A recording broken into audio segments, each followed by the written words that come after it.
Welcome to the lectures on creativity, direct from the machine shed. Just so you know, I ain't tricking myself up and putting all this stuff on for somebody or anybody else, but you artists and writers who are working on creativity, who have problems with writer's block or artist block, and some suggestions I can make for practical ways to attempt to enhance one's creativity. And I come to this by great experience in writing, creating art, teaching those subjects, as well as teaching nature.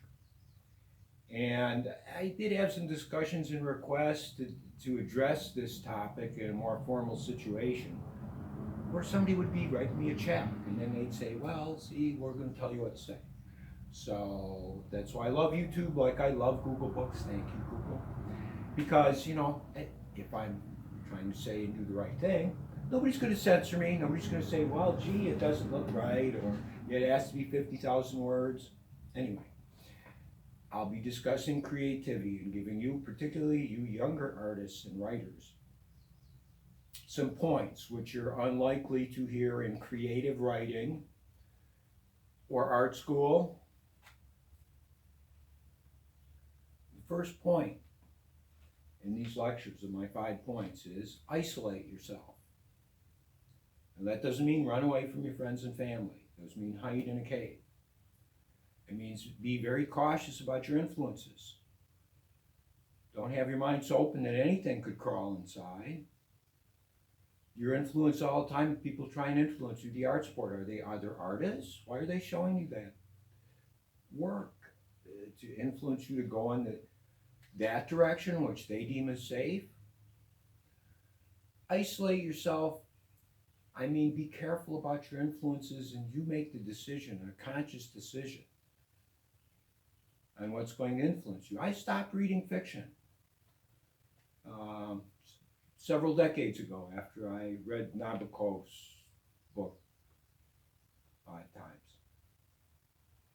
I didn't want to be influenced further. I felt it was unnecessary, and I've stuck to it.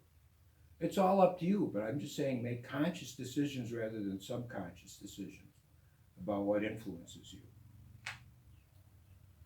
And my second point, I'll make the other points on the next YouTube video. My second point on creativity is do something else. Don't get preoccupied with writer's block. Don't get preoccupied with artist block, but do something else. I've been greatly blessed that I had so much farm work that when I